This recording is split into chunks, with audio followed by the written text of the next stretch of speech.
Interconnections with souls, dark invaders.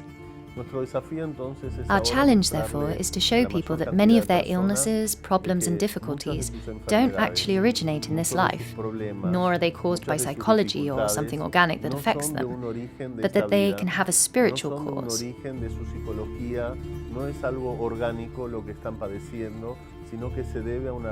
In particular, the root of their problems can be owing to a spiritual invasion that's undetectable to them. And it's thanks to our treatments that the person can find themselves in the spiritual world, as it's also an opportunity for that person to make contact with a world they were previously unaware of.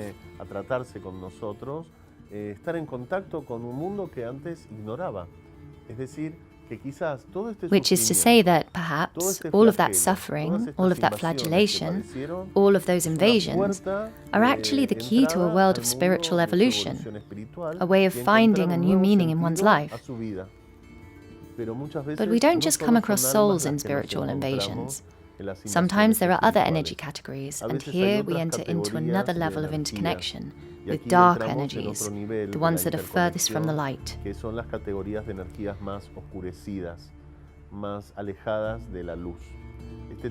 These types of energies appear very often in our clinic. You know that they are very strong, very intense, and they're called dark energies.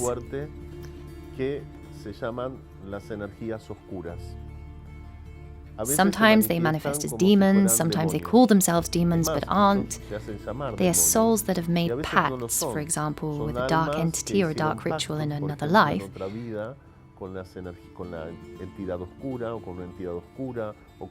And they've become dark themselves. And their deformity, their rage, their hate, their dark energy is so strong that they specialize in invading bodies to destroy and consume them. That's to say that the only thing they express is hate, resentment and destruction. These are the most difficult entities to expel, aren't they, Rodrigo? They're the most difficult, the most resistant. Eventually, with other, lighter types of souls, we can negotiate, and generally they yield. In general, they concede to our persuasion that they will find peace, well-being, and relief. They start feeling it in the process of liberation. They feel better and better, and then they move on. Some yield after a long negotiation, but some don't want to move on at all, and there is nothing that you can offer them.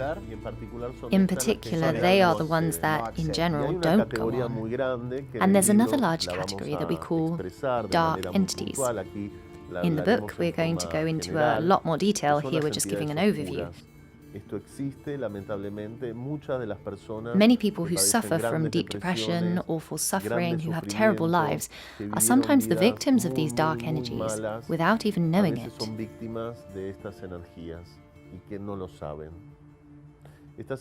These energies, unfortunately, cohabit within this plane, within this dimension, and their mission is to drag people away from life's virtues.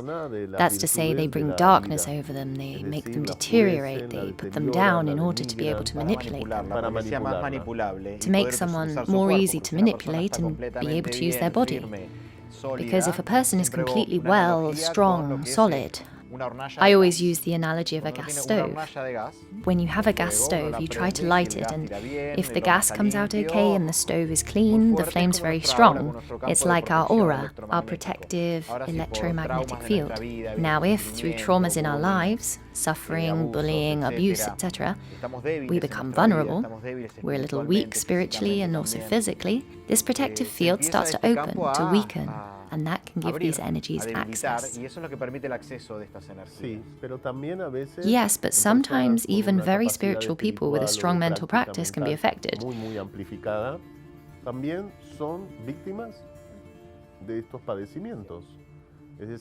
No amount of meditation or spiritual protection can guarantee that these things won't happen, because the root of all this is in karmic debts.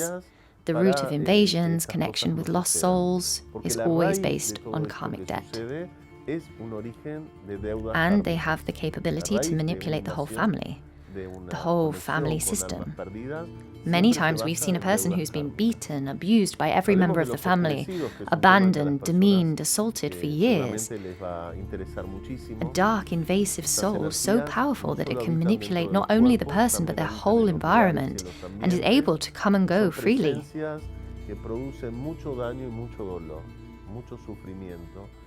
Pueden ser capaces de hasta separar familias, son capaces también de gestar y producir enfermedades, son capaces de crear hasta locuras, hasta problemas psiquiátricos muy graves en las personas.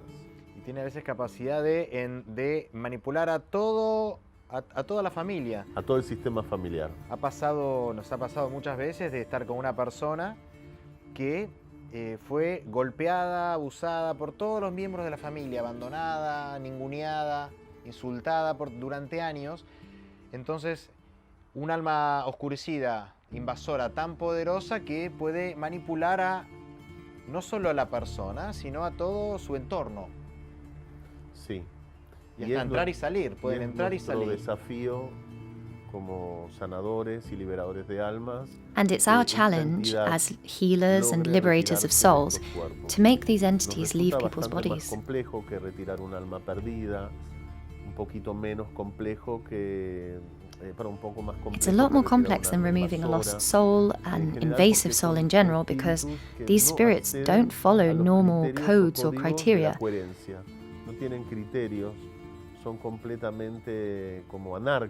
They're completely anarchic and function with only one desire: to destroy, to consume energy, to disrupt. However, thanks to the techniques and methods that we've been perfecting over time in our practice of metahypnosis and interconnections, we've managed to create the possibility of weakening that dark energy until the moment comes that we are able to remove it from the body. Poniendo cada vez más débil hasta que en un momento accede al retiro, accede a salir del cuerpo. Ahora, ¿por qué las almas? Now, why do souls want to communicate with us? What's the point of this communication? When we invoke them, we have keys, we have resources, methods that we are able to employ to make them decide to have a dialogue with us.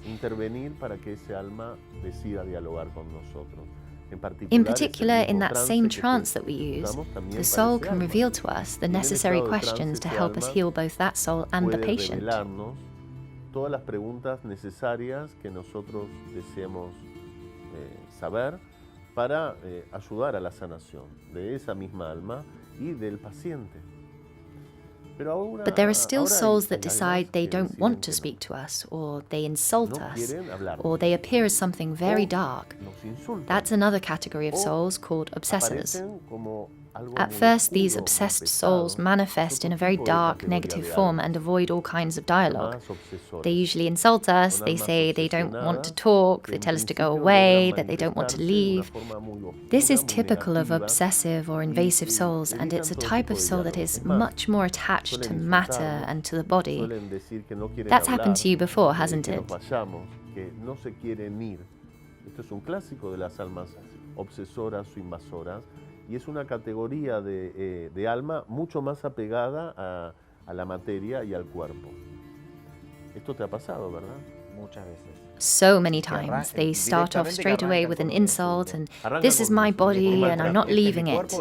I'm not going anywhere, I don't want to go. Why not? Because through this body they can now do things which in their physical life they weren't able to do.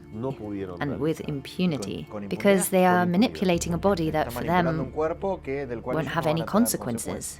Exactly. Now, up until what point can a soul influence a body? Up to what point can it influence someone's life? Well, we can find a slight influence, for example, say from 1%, and we've seen cases right up to 100%, right up to complete possession. For example, the case of the girl who changed her identity. This girl comes to a consultation in conflict, feeling that she can't live her own life. We start to investigate a bit her personal history, and she tells me that when she was a little girl, one of her sisters got burnt by boiling water.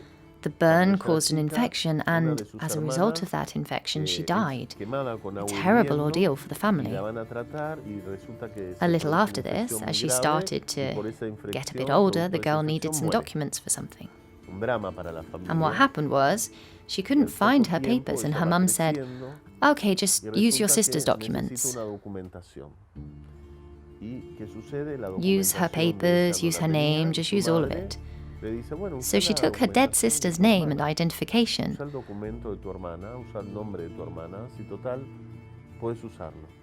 For her entire life, she used her dead sister's name and identity.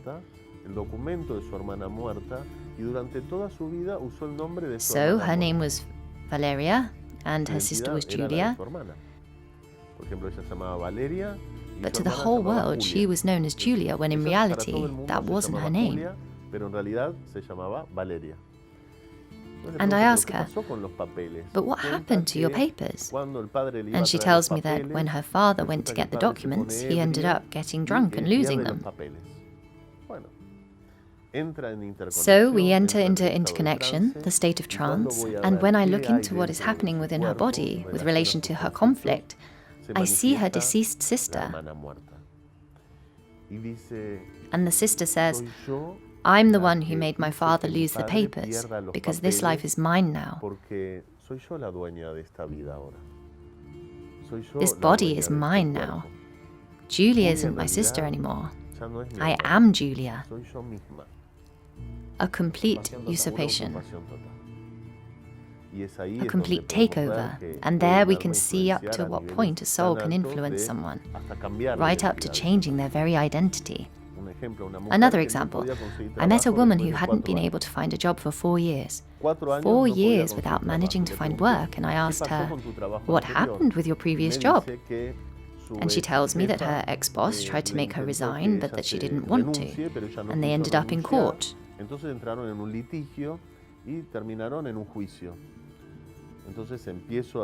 So, within the process of interconnection, I start to see what there is within her that is undermining her efforts, and a spiritual entity manifests. An invasive soul specifically guided by this woman, the ex-boss, who hired a witch to cause her harm.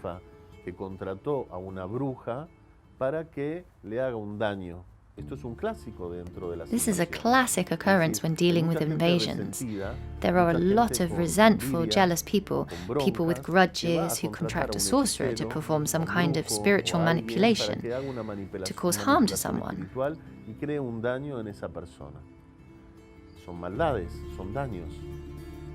So this soul is directed by this contracted sorcerer. In this case, this soul's mission is to cut off all access to work, to make it impossible for her to return to work, to cause low self-esteem and weakness, and each time there's a job opportunity to somehow ruin it. No sooner had we removed these spirits, these souls. It's worth mentioning that it's not always just one soul when it's some kind of spiritual work of sorcery or black magic sent with souls. Many souls invade and cause obstacles and disruption.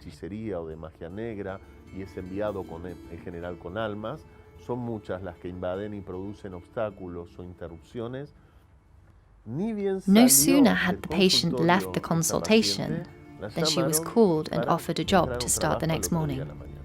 No sooner had she left the consultation room. That's to say, sometimes the process of liberation is so effective that we can see the results immediately. And it's even more incredible when it comes to health. When you see a person with difficulties, for example, with walking, when the souls are expelled that were involved with these physical difficulties, we see results in that person. For example, they leave the consultation by foot, without a walking stick, without a wheelchair. It's happened many times. Yes, or their pain is greatly reduced. A very significant reduction of pain. And we don't give them anything to take. We make no physical contact with their body. It's simply a healing of souls, of their spiritual part.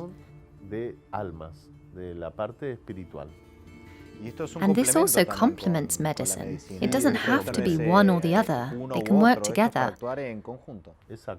The physical part on one side and the emotional part on the other, working from the outside in and the inside out.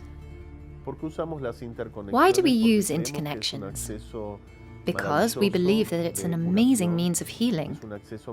It's an amazing means of not only healing the patient who comes to us to treat an illness, a symptom, or a behavioral problem, or a family or work issue, but it also helps the souls that find themselves inside this body to find a new direction, to enable them to also be healed, a healing on multiple levels.